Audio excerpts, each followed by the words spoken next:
There comes a moment in life, and it doesn't always arrive with a grand announcement. It sneaks in after restless nights, shattered plans, and countless attempts to force what simply refuses to yield. You've been doing more, haven't you? Hustling, grinding, meditating, journaling, manifesting, praying, planning.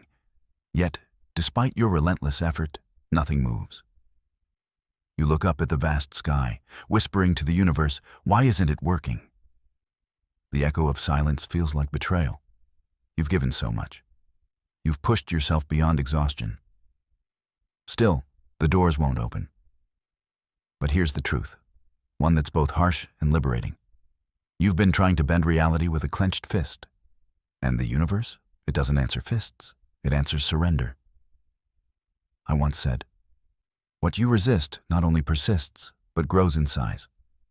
And while you've been tirelessly affirming your future, your inner world has been quietly saying, I'm not enough.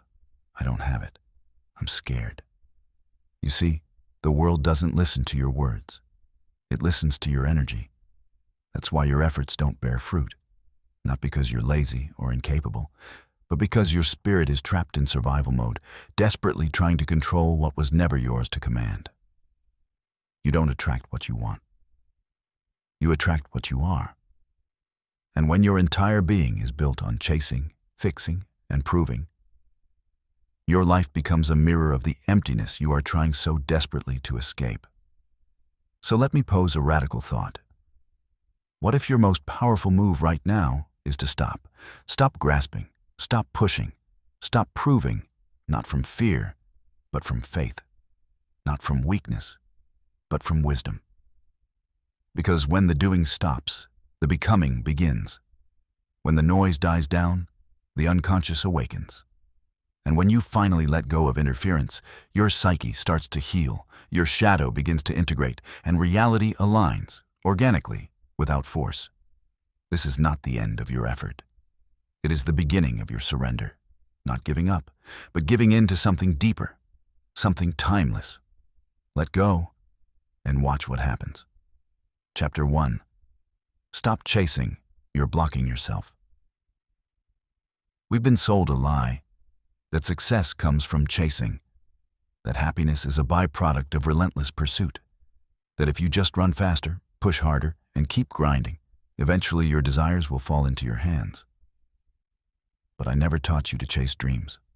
I taught you to turn inward and ask, why am I chasing this in the first place? Because sometimes, the object of your chase isn't the real desire. It's merely a bandage for a deeper wound. When you crave love to the point of obsession, is it really about love? Or is it about the fear of being abandoned again? When you hunger for wealth, is it truly about money? Or is it a desperate attempt to prove your worth to those who once made you feel small? My genius, if you could call it that, wasn't in motivation. It was in confrontation. I once said, until you make the unconscious conscious, it will direct your life, and you will call it fate. That means, if you don't bring your wounds into the light, they will shape your desires, and you won't even realize it. You'll keep running toward things, thinking they will complete you. But life doesn't give you what you want. It gives you what you are. If your essence is wounded, desperate, and fragmented, every goal you chase will slip through your fingers. Why? Because the energy behind your effort is a cry for validation, a declaration of, I am not whole, I am not worthy. And the universe? It mirrors your vibration. You say, please give me love. But your energy whispers, I don't have it. So the universe responds, you're right. You see, the obsession is never about the thing itself. It's about what you believe that thing will fix within you. And here's the uncomfortable truth. If you got what you wanted right now, you wouldn't be able to hold it. Your hands are still trembling with old pain. My work wasn't about manifesting from ego. It was about integrating the soul, about facing the part of you that's been quietly screaming, I'm not chasing success. I'm chasing wholeness. So, before you ask the universe for more, ask yourself, what part of me still feels empty? Heal that. Because once you do, you'll stop chasing what was never meant for you and start attracting what was always yours. Chapter 2. The unconscious is always listening. Most people wake up believing they are being tested by life, that the universe throws obstacles to gauge their strength. But that perception is misleading. You are not being tested, you are being mirrored. Life doesn't respond to what you want, it responds to what you are. Not your affirmations or Instagram captions, but the silent belief system pulsating within you. I said once, your vision will become clear only when you look into your heart. Who looks outside dreams, who looks inside awakens. Translation: stop searching for signs in the sky, start reading the ones within your soul. Because here's a brutal reality. If your unconscious is brimming with doubt, fear, and unworthiness, no amount of affirmations will override it. You can't lie to the unconscious. It hears everything. It remembers everything. It runs the show even when you think you're in control. That tightness in your chest when you envision your future, that anxiety about whether it will all come together, that's not intuition. It's your unconscious saying, you don't really believe this is possible, do you? So life mirrors that. It delays the blessing, not out of cruelty, but because your energy says, I'm not ready to receive. What do we do then? We stop. We stop begging. We stop obsessing. We stop covering internal chaos with external positivity. Real power doesn't come from effort, it comes from presence, from slowing down enough to hear the whispers of your own psyche. When fear shows up, don't bury it under another motivational podcast. Sit with it, decode it. Every fear carries a message. Your unconscious is always speaking. Are you brave enough to listen? Here's the paradox. When you finally stop interfering, when you release the need to force divine timing, your energy aligns. And then the universe whispers back, now you're ready. You're not here to chase alignment, you're here to become it. And becoming starts with stillness. Chapter 3. The power of integration.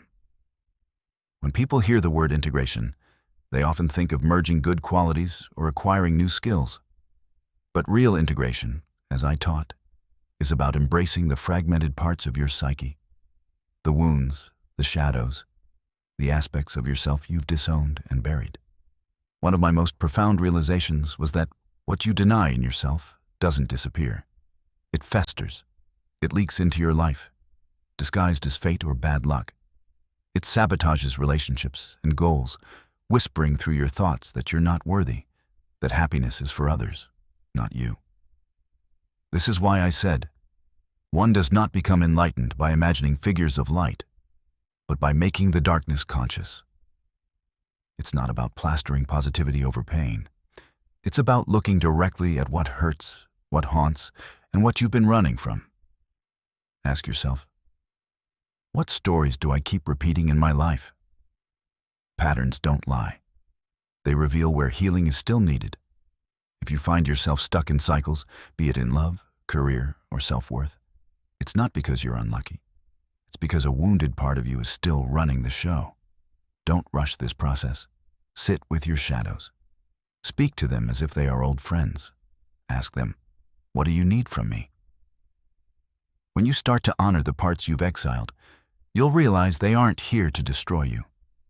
They are here to be heard, acknowledged, and ultimately integrated. Once you integrate the shadow, it no longer sabotages your life. It becomes a wellspring of strength, creativity, and resilience. The very traits you once deemed ugly become your greatest allies. That is the essence of transformation, not rejecting yourself but embracing every fragmented piece. Integration doesn't mean perfection, it means wholeness. And when you are whole, you attract wholeness. You don't chase love or success, they naturally flow toward your aligned energy. Chapter 4. The Alchemy of Surrender. I know surrender is a frightening word. To the untrained mind, it sounds like giving up. But surrender, in its purest form, is an act of supreme courage. It's releasing control not because you're weak, but because you trust that something larger is guiding you.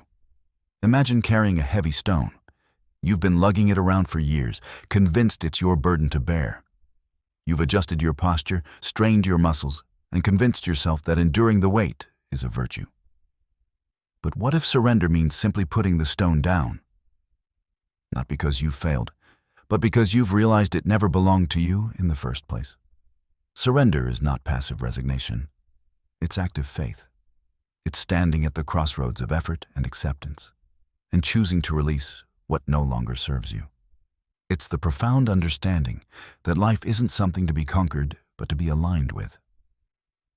I said, I am not what happened to me. I am what I choose to become. Choosing to surrender doesn't erase your past. It reframes it. It tells your wounds, you shaped me, but you do not define me. When you stop fighting against reality, when you stop trying to manipulate outcomes through sheer willpower, you free yourself. You step into a flow where life supports your growth. Not because you forced it to, but because you've aligned with your deeper truth. Stop trying to manipulate your destiny. Instead, nurture your soul. When you're aligned, your path unfolds organically. The right opportunities find you, and the wrong ones naturally fade away. Chapter 5. The Quiet Revolution Within Now. Let's talk about solitude, a space so feared in today's world of constant noise and validation. People believe that being alone is synonymous with loneliness, but that's a misconception. True solitude is not about being away from people. It's about being present with yourself. It's in solitude that your soul speaks the loudest. You begin to see your patterns without judgment. You hear the cries of your wounded parts and finally have the space to soothe them. You realize that the chaos outside was merely a distraction from the unhealed chaos within. When you sit alone and unmasked, you realize how much of your striving was rooted in seeking approval from parents, partners, society. But when you find peace within, you stop needing to prove yourself. You recognize that your worth isn't something you achieve, it's something you uncover. My greatest realizations came not from endless interaction, but from quiet contemplation. Solitude is where I learned that the soul doesn't need fixing, it needs nurturing. When you give yourself the gift of quiet presence, you realign with your authentic self. People often ask, how do I know I'm aligned? It's simple. When you are aligned, you feel grounded, not anxious. You feel purposeful, not rushed. You feel love, not desperation. If life feels chaotic, don't speed up. Slow down. Return to the stillness. Trust that what is meant for you will never require you to betray your soul. Chapter 6. Embracing the unknown. Human nature craves certainty. We want guarantees, a roadmap, a clear sign that every decision will yield the desired outcome. But I've learned that certainty is a myth. The journey is not about knowing, it's about trusting. When you stand at a crossroads, paralyzed by fear, know this. You don't need to have it all figured out. You don't need a foolproof plan. Sometimes you just need the courage to take one small step into the unknown. I once said, your vision will become clear only when you can look into your own heart. That means embracing uncertainty as a companion, not an enemy. The unknown is where your soul learns to expand, where new paths emerge, where growth begins. The key to navigating uncertainty is to detach from the outcome. If you cling to how you think things should be, you'll miss the subtle guidance life offers. Be willing to be surprised. Be willing to not know. Trust that even your mistakes are part of a larger picture. Your life is not a problem to be solved, but a mystery to be lived. Stop asking for answers. Start living the questions. When you release the need to control every detail, life unfolds in ways you couldn't have planned. Your soul knows the way. You don't need to map out the entire journey. Just take the next step, and the path will reveal itself. Healing is not linear. Transformation is not predictable. But when you stop chasing and start becoming, when you stop fearing solitude and start seeking your own voice, you will find peace. not because you've attained perfection, but because you've embraced your humanity. Let go, trust, heal, become. Your journey is not a race. It's an unfolding, a masterpiece in progress. And remember, in the stillness of your soul, the universe always whispers back. Listen, and you'll realize that everything you've been searching for was always within.